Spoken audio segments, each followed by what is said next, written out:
Hello fellow viewers, LDT here. Today, I am a picture.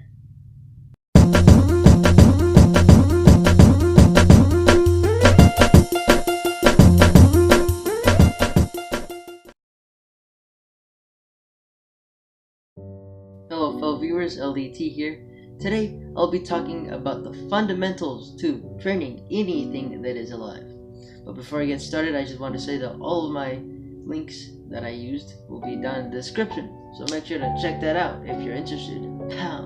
So the first thing we'll be talking about today is classical conditioning. Classical conditioning refers to when your brain makes connections between two things. I'll give you an example. Here it goes. Let's say you have a clock, okay, inside of your house. And that clock chimes at a certain time that you don't know. So let's say you're in the same room as that clock when it chimes, and you see that it's 7 p.m. Now, next time you walk into the room, 7 p.m., bang, it chimes again. If you're outside of the room, now you know that when it chimes, it's 7 p.m. Yeah, that's basically it, just making connections that last. Now that we have the definition out of the way, let's get into the history of classical conditioning. Once upon a time, there was a man named Ivan Pavlov. What he was doing tests on dogs to see how saliva helps them in their digestive process. During his experiments and tests, he would give the dogs food and, check out saliva. Nice. After a while, the dogs would realize that whenever they see Pavlov's or any assistants in the same place, they know they were going to get fed. So, as a natural instinct, they would start to salivate. This would kind of confuse Pavlov because he hasn't even shown the food yet. So he did a test. He did a little side experiment where he did the same thing but with a bell and then gave the dogs food. After a while, the dogs knew that when Pavlov rang the bell, food was gonna come. The last part of his experiment, what he did was remove the food out of the experiment, and then he just did the bell. And he noticed that just with the bell, the dog still salivated. Common sense for us, but back then, stuff was different. So that's how classical conditioning first came to. Now, I forgot to put a photo of an image I'm about to show you in a second, so I'm just gonna be quiet while you observe this beautiful image.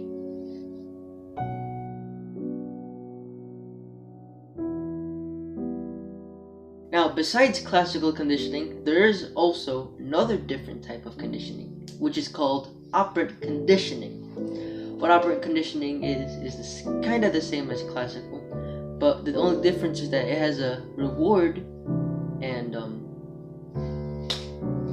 punishment style to it. As an example, I'll explain to you this. Whenever a owner trains their dogs, you know how they feed treats to them whenever they do the thing the owner wants. So that would be a reward. Now let's say there's a dog that's biting a shoe.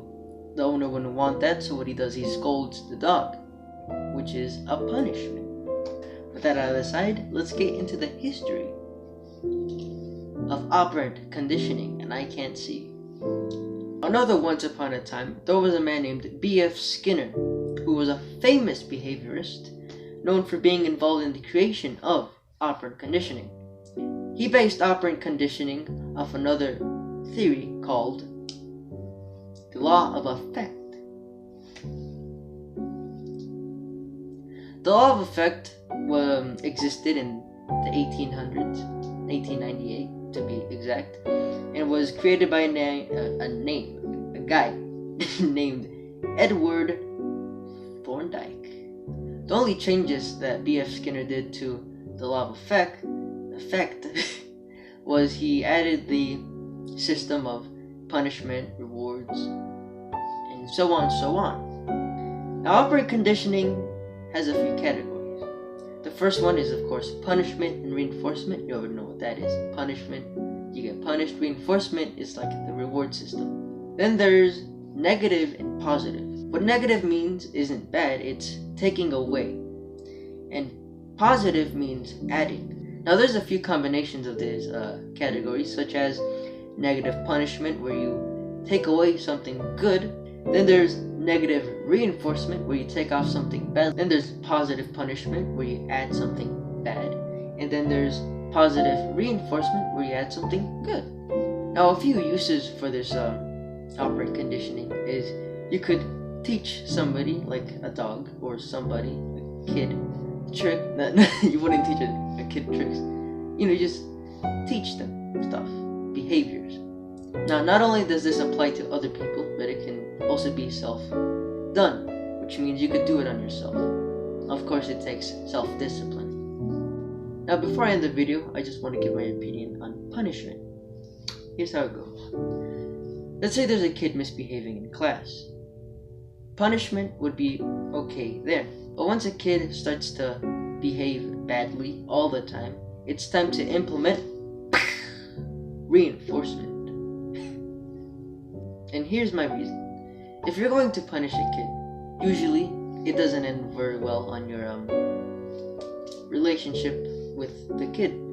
A better idea would be to start rewarding them for good deeds, because reinforcement is a more directional thing, while punishment is a more don't go off course. And of course you can't really go off course if you don't know which way to go. Logic. So yeah, that's gonna be the end of the video. I hope you enjoyed. Make sure to comment, like, subscribe, and also comment like, because why not?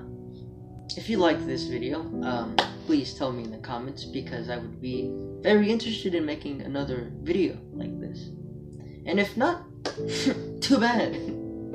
Anyways, have a good day, and as always, I still don't have an outro.